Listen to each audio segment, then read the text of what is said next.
और अब देखिए जंग ईरानी लेकिन फंस गए हैं हिंदुस्तानी। मैं हूं आपके साथ आशा झा। पश्चिम एशिया के खाड़ी मुल्क ईरान और इजराइल अमेरिका के बीच छिड़े युद्ध की वजह से सुलग रहे हैं।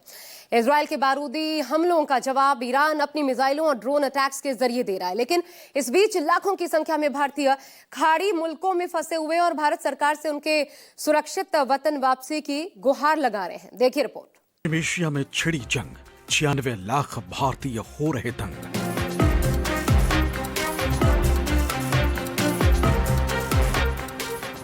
Iran to Israel, Qatar to Dubai, कई भारतीयों की जान फंसी।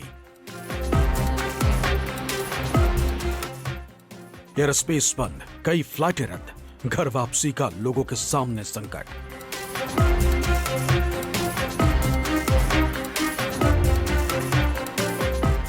पश्चिम एशिया के देशों में करीब 96 लाख भारतीय रहते हैं, जो ईरान और अमेरिका इजराइल के बीच पैदा हुए सैन्य टकराव के बदौलत अलग अलग खाड़ी देशों में फंसे हुए हैं। ईरान इजराइल के बीच जंग की वजह से तनाव लगातार बढ़ रहा है।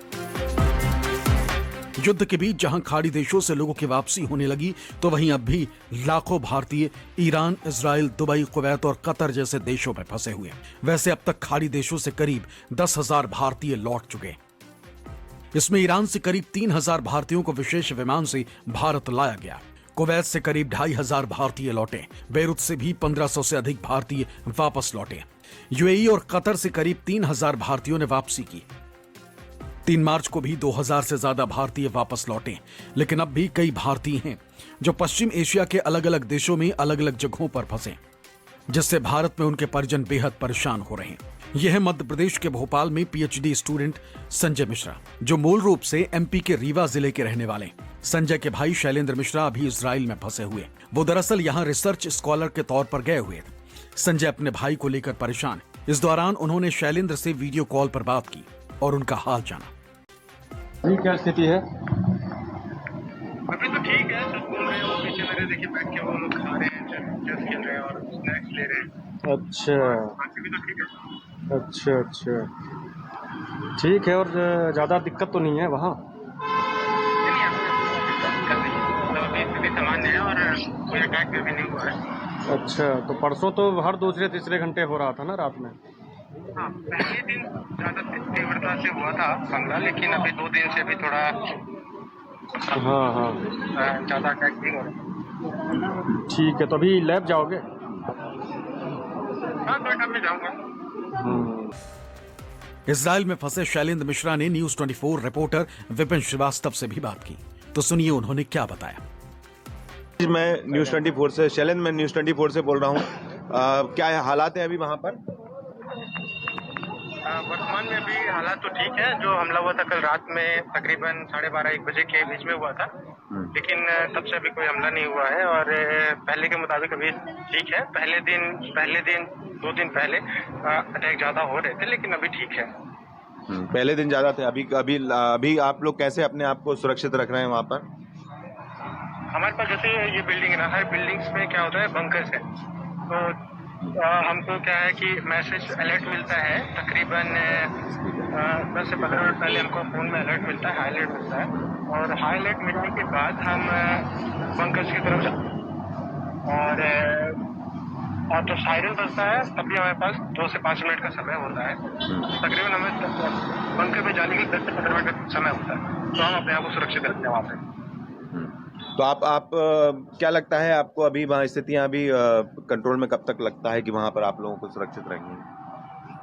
अभी ऐसा लग रहा है कि मतलब 1 से 2 हफ्ते लग सकते हैं स्थिति सामान्य होने में, क्योंकि अभी जो है पूरे मिडिल ईस्ट में ही एक वॉर जैसा सिचुएशन है, तो सारे देशों में अभी चल रहा है, तो थोड़ा समय लग सकता है इसलिए। तो अभी कुछ सरकार की तरफ से कुछ अपील है कि आप लोगों को क्या एहतियात बरतने का कहा गया है वहाँ पर? हाँ, कुछ एडवाइजरी जारी की गई है कि हमको शेल्टर्स के पास ही रहना है और नियमों का पालन करना है। जो एडवाइजरी जारी करने पे जो उन्होंने नियम लिखे हैं कि हमको मतलब सायरन बजने के बाद बंकर में रहना है, बंकर में जाना है वहाँ पे को सुरक्षित रखने के लिए। और ये भरोसा है कि मतलब भारत की नीतियां जो है आने वाले समय में, जैसे पिछली बार उन्होंने किया था इवैक्यूएशन के लिए समय रहते उन्होंने इवैक्यूएशन प्रोसेस चालू किया था, तो जैसे उनको लगता है कि अभी रिक्वायरमेंट है इवैक्यूएशन की, तो भारत सरकार वैसा कदम उठाती है। सुना आपने, शैलेंद्र बता रहे हैं कि वो सायरन बजते ही अपने बंकर की तरफ भागते हैं ताकि सुरक्षित रह सके। लेकिन रीवा में शैलेंद्र के माता पिता और बहन और भोपाल में भाई संजय मिश्रा बेहद चिंतित हैं। 1.5 वर्ष पूर्व जो है भाई का सिलेक्शन हुआ था बाहर ईरान यूनिवर्सिटी में बतौर यंग रिसर्चर के रूप में, तो 1.5 साल पहले वो गए थे। लेकिन अभी की जो वर्तमान स्थिति है ईरान और इजराइल की जो युद्ध के बीच में जो चीज़ें चल रही हैं, तो कहीं ना कहीं एक बेहद चिंताजनक विषय है। मेरा घर परिवार और ये तो ऑब्वियस सी बात है, सब परेशानी तो होती है। बस मेरा निवेदन इतना है कि जो भी हमारे 10,000 से ज़्यादा इजराइल में भारतीय हैं और 50,000 से ज़्यादा जो है भारतीय ईरान के अंदर हैं, तो मेरी रक्षा मंत्री और विदेश मंत्री और प्रधानमंत्री जी से स्पष्ट निवेदन है कि इसको गंभीरता से देखते हुए जो है, या कि जो भारतीय हैं ईरान और इजराइल में, उनको वहाँ सुरक्षा मुहैया कराई जाए या तत्काल रूप से उन्हें कैसे सुरक्षित जो है लाया जाए यहाँ इंडिया, इस चीज़ को लेके विचार करना चाहिए। मध्य प्रदेश के जबलपुर से दुबई घूमने गए 4 दोस्त भी फंस गए। दरअसल प्रशांत विश्वकर्मा, शैलेश जैन, प्रवीण जैन और संजय सिंघई सभी को 28 फरवरी को भारत लौटना था, लेकिन ईरान इजराइल की जंग की वजह से दुबई एयरपोर्ट बंद होने से फंस गए। हम 4 दोस्त 21 फरवरी को अबू धाबी दुबई टूर पे आए थे और 28 फरवरी को हमारी वापसी थी। अचानक से मैं 28 फरवरी को 3 बजे पता चला कि हमारी फ्लाइट कैंसिल हो गई है। जब हम वापस होटल चेकआउट कर चुके थे सुबह 9 बजे, जब हम वापस 3 बजे पहुंचे तो होटलों के रेट करीब 3 गुने बढ़ा दिए गए। अब हम लोग यहाँ पे फंसे हुए हैं, अनिश्चित काल के लिए फंसे हुए, पता नहीं चल रहा है कि कब पोर्ट खोलेगा और कब है, काफ़ी परेशान हो रहे हैं। तो हमारी भारत सरकार से प्रार्थना है कि कुछ हम लोगों की मदद की जाए, क्योंकि कोई भी आदमी विदेश आता है तो उसको कई तरह की परेशानियां रहती हैं। वापस जा रहे थे तो अब पैसे भी खत्म होने पे हैं। तो हमारी प्रार्थना भारत सरकार से कि वो इस बात पे ध्यान दे और टूरिस्ट की मदद करे। हालांकि घर वाले परेशान ना हो तो उनके दूसरे साथी बता रहे हैं कि वो यहाँ सुरक्षित हैं। जल्द हालात सामान्य होने पर घर लौट आएंगे। हम सब इंडिया गुजरात अहमदाबाद से है और यहाँ पर आए हुए हैं सऊदी उम्रा के लिए, और हमारी रिटर्न फ्लाइट थी। लेकिन ईरान और इजराइल का जो युद्ध हुआ, इसलिए होकर हम यहाँ पर एयरपोर्ट के बाहर काफ़ी कलाकों से बैठे हुए हैं। लेकिन यहाँ ना ही हमको एयरपोर्ट से कोई जवाब दिया जा रहा है, ना ही यहाँ की हुकूमत हमको कोई भी रिस्पॉन्स दे रही है। अब ये जो 55 हाजी है, ये सब कहाँ जाएंगे, कैसे क्या करेंगे, इसका कोई भी रिप्लाई हमको कोई नहीं दे रहा है। और सारे यहाँ परेशान हो रहे हैं और सब रोजे में है। तो हमारी खास इल्तिजा है कि जल्द से जल्द हमें हमारे लिए कुछ भी मुख्तसर सा प्रबंध किया जाए। लेकिन अब इन लोगों के सामने पैसों का संकट खड़ा हो रहा है। संकट की वजह से होटल के चार्जेस 3 गुना ज्यादा बढ़ गए। ऐसे में दुबई में फंसे इन भारतीयों ने भारत सरकार से मदद की गुहार लगाई। सिर्फ मध्य प्रदेश ही नहीं बल्कि गुजरात से उम्रा करने के लिए 60 लोगों का ग्रुप सऊदी अरब गया हुआ था, लेकिन अब ग्रुप के सभी लोग फंसे हुए हैं। मेरा बेटा 9/2/2026 के रोज़ यहाँ से जिद्दा गए थे और जिद्दा से मक्का गए थे उम्रे के लिए, और 28/2/2026 की रोज़ उनकी रिटर्न टिकट थी। और यूएस और इजराइल का साथ जो कॉपरेशन ईरान के साथ किया, उसमें युद्ध चालू हुआ, उसमें फ़्लाइट रद्द कर दी गई। और रद्द करने के बाद इंडिगो एयरलाइंस की तरफ से कोई उनको केयर नहीं ली गई, कुछ नहीं लिया गया और उनको परेशान कर दिया गया। जो वापस वो मक्के गए, मक्के जाने के बाद उनके पास पैसे वगैरह भी ख़त्म हो चुके हैं, उनको मेडिकल की थोड़ी ज़रूरत है, वो भी सुविधा कुछ नहीं मिल रही है। और एनबीसी की तरफ से कोई उनको अभी तक एडवाइजरी डिक्लेयर नहीं की है। और सऊदी एयरलाइंस की जो फ़्लाइट चालू है वो 50,000 रुपये टिकट के मांग रहे हैं इंडिया के लिए। अहमदाबाद के शाह आलम में रहने वाले इमरान मकरानी का 20 साल का बेटा हमीर हमजा उम्रा गया था, लेकिन वापस लौटने के लिए जब वो जिद्दा एयरपोर्ट पहुंचा तो उसकी फ्लाइट कैंसिल हो गई। वो अब तक वापस नहीं आ पाया, जिसकी वजह से उसके पिता इमरान बेहद चिंतित है। जयपुर के सुभाष चौक इलाके के रहने वाले रिटायर्ड पासपोर्ट अधिकारी रजी हैदर तकवी और हबीब जहरा ने बताया कि उनकी बेटी हिना तकवी, दामाद हसन अब्बास और नवासी मरियम ईरान में फंसे हुए हैं। दामाद कई साल से ईरान में पढ़ाई कर रहे थे। शादी के बाद उनकी बेटी भी चली गई थी। 2 दिन पहले उनसे संपर्क हुआ था, उसके बाद से कोई बात नहीं हुई, जिसके बाद से परिवार के लोग बेहद चिंतित हैं। परिजन भारत सरकार से मदद की गुहार लगा रहे हैं। अब आप जयपुर के हैं, इनके परिवार के लोग हैं जो वहीं पर हैं, और ये लोग अब केवल दुआएं कर रहे हैं कि किसी तरह से यह युद्ध रुक जाए सुरक्षित घर वापसी हो जाए। सर पहले तो अपना नाम बताएंगे। मेरा नाम सैयद रज़ी हैदर तकवी है और मैं सेंट्रल गवर्नमेंट पासपोर्ट ऑफिसर से रिटायर हुआ 21 में। आपके परिवार के कौन लोग कहाँ हैं? मेरी बेटी और दामाद और मेरी नवासी, वो तीनों लोग अभी ईरान में हैं, क्योंकि मेरे दामाद वहाँ पढ़ रहे हैं 15-20 साल से, और बेटी की शादी हुई थी 15 में, तो उसके बाद बेटी भी वहाँ चली गई है। अभी अचानक जंग छिड़ने से वो भी परेशानी में आ गए और हम लोग भी परेशानी में आ गए। इसकी मम्मी अभी जाने वाली थी, क्योंकि उसकी तबीयत ठीक नहीं रहती मेरी बच्ची की। वो बोली मम्मी आप आ जाओ, तो हमने इनका वीज़ा अप्लाई किया था जंग शुरू होने से पहले, लेकिन जैसे जंग शुरू हुई तो वीज़ा लग ही नहीं सकती। तो अब हम ये चाहते हैं कि हमारे बच्चे इंडिया आ जाएं, हमारे दामाद, बेटी और नवासी इंडिया आ जाएं। सरकार से आप कुछ रिक्वेस्ट करेंगे, क्योंकि वहाँ आप जैसे बहुत सारे परिवारों के लोग वहाँ फंसे हुए हैं, क्या कहना चाहेंगे हमारी सरकार से? सरकार से मैं कहना चाह रहा हूँ, मेरी नाती का जो पासपोर्ट है ना वो एक्सपायर हो चुका है और उन्होंने एम्बेसी में अप्लाई कर रखा है। उसकी प्रोसेसिंग जो है ना जल्दी हो जाए, फास्ट उसको मिल जाए, ताकि उनको आने में दिक्कत नहीं आए। ये हम सरकार से मदद चाहते हैं। जब से ये जंग छिड़ी है, क्या उसके बाद बातचीत हो पाई है आपकी उन लोगों से? एक बार हुई थी, फोन आया था, कॉल आया था, उन्होंने कहा था बच्ची ने हम पापा ठीक हैं, लेकिन दो दिन से अभी कोई बात नहीं हुई, क्योंकि वहाँ सब नेट वगैरह बंद है, कोई हमारी उनसे राब्ता नहीं हो पा रहा है। खाड़ी देशों में बरस रहे बारूद का दर्द उत्तर प्रदेश के ग्रेटर नोएडा तक भी पहुंच गया है। दरअसल यहाँ के छोलसा गांव के कई परिवारों के अपने खाड़ी के मुल्कों में फंसे हुए हैं। छोलसा गांव की फातिमा अपने बेटे मुर्तजा से मिलने ईरान के कुम शहर गई थी, लेकिन वो जंग के बीच वहां फंस गईं और परिजनों का उनसे संपर्क टूट चुका है। अब उनके पति च्यूमर हुसैन काफी परेशान है। और वैसे उनसे बात हुई थी तो वो बोल रहे थे कि यहाँ पर कोई बात नहीं है, तो कुछ तसल्ली सी हुई मुझे जब उन्होंने बताया कि यहाँ पर कोई बात नहीं है।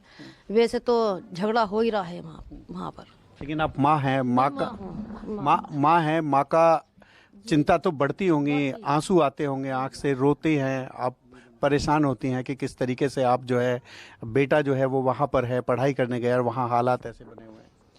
जी परेशानी तो होती है, देखो जी सर आपको सब पता है, मगर मैं बात करती हूँ तो तसल्ली होती है, नहीं तसल्ली नहीं होती, दिल बहुत परेशान रहता मेरा। बाप तो है नहीं, बहन भाई छोटे छोटे हैं, बस मैं माँ हूँ, क्या कर पाऊँ। बिल्कुल आपका दर्द समझ सकते हैं, बहुत मुश्किल घड़ी है आपके साथ में।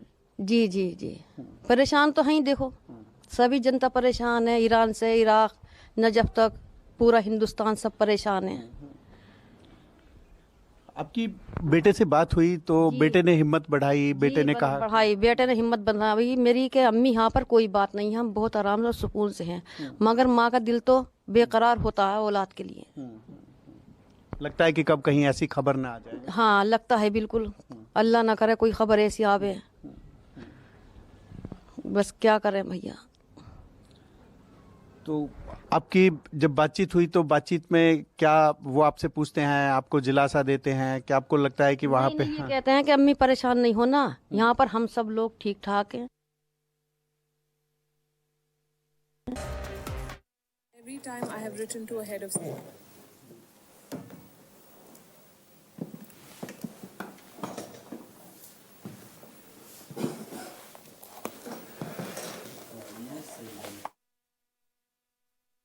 बल्कि बिहार के जोगबनी के घरों में भी कई परिवारों में चिंता की लहर है, और उसकी वजह है उनके अपने खाड़ी देशों में जंग के बीच फंसे हुए। जोगबनी के रहने वाले कई लोग जो खाड़ी देशों में काम के तलाश में गए थे और ईद के मौके पर घर लौटने की तैयारी में थे, लेकिन ईरान इजराइल के युद्ध के बाद एयरपोर्ट पर फंस गए। अब उनसे संपर्क नहीं हो पा रहा है। उनके परिजन अब परेशान हैं और उनके सलामत घर लौटने की दुआ कर रहे हैं।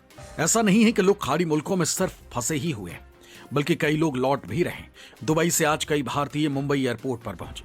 उनके सुरक्षित घर लौट आने पर उनके परिजन और वो बेहद खुश हैं। ईरान और अमेरिका के बीच युद्ध चल रहा है। कई भारतीय जो है वहां पर दुबई और ईरान इजराइल में जो है फंसे हुए हैं। कुछ लोगों की फ्लाइट जो है मस्कत और दुबई से इस समय मुंबई इंटरनेशनल एयरपोर्ट पर लैंड किया है। सर आपका नाम? मेरा नाम हर्षिल चोरडिया है। हम दुबई में थे, मैं एक टूरिस्ट वीज़ा पे गया था। पिछले 8 दिन से दुबई में था और 3 दिन से हमें अंदर रहने की हिदायत दी गई थी। आज हम ओमान से by road flight Dubai by road Oman जाके फ्लाइट लेकर आए हैं। किस तरह का सिचुएशन जो है वहाँ पर अभी दुबई में है और कब से जो है आप वहाँ पे फंसे? क्या आपकी भी फ्लाइटें जो हैं कैंसिल की गई थी? हमारी 4 फ्लाइट कैंसिल हुई थी, एमिरेट्स की 2 फ्लाइट, इंडिगो की भी 1 फ्लाइट। हम रोज नई फ्लाइट बुक कर रहे थे, यही इंतज़ार में कि एयर स्पेस ओपन किया जाएगा, सिटीजन्स को सेफ पैसेज दिया जाएगा। किस तरह की सिचुएशन है? क्या अभी भी वहाँ पर फायरिंग बमबारी चल रही है दुबई में? वहाँ पे मिसाइल्स को इंटरसेप्ट किया जा रहा है दुबई गवर्नमेंट, यूएई गवर्नमेंट की तरफ से, और ऑन ग्राउंड लोगों को कहा जा रहा है कि आप घर में रहिए, सुरक्षित रहिए।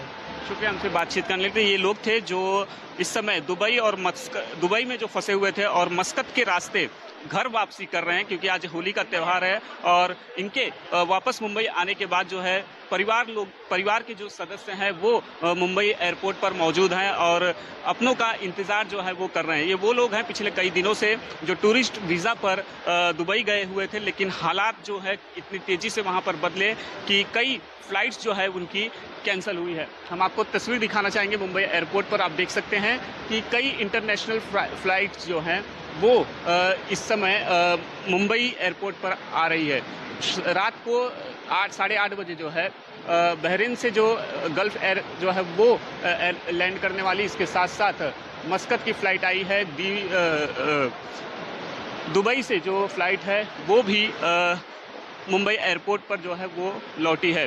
तो कहीं ना कहीं वापस जो है लोगों की घर वापसी शुरू हो रही है। लोग जो काफ़ी दिनों से दुबई या फिर उस तरफ जहाँ पर युद्ध जैसे हालात वहाँ पर फंसे हुए थे, वो अब जो है मुंबई अपने घर वापस लौट रहे हैं। फिलहाल इजराइल ईरान विवाद की वजह से उड़ानों में हो रही रुकावट पर अब एयर इंडिया के ऑपरेशंस कंट्रोल सेंटर यानी IOCC के हेड कैप्टन विक्रम दयाल ने यात्रियों की असुविधा को कम करने का भरोसा दिया है। उनका दावा है कि उनकी टीम नेटवर्क को सामान्य करने के लिए काम कर रही है और एयर स्पेस बंद होने की समस्या से निपटने के लिए वैकल्पिक रास्ते तलाशे जा रहे हैं। अमिताभ, जाहिर है अब भी हजारों भारतीय फंसे हुए हैं और उन्हें अपने वतन लौटने का इंतजार है।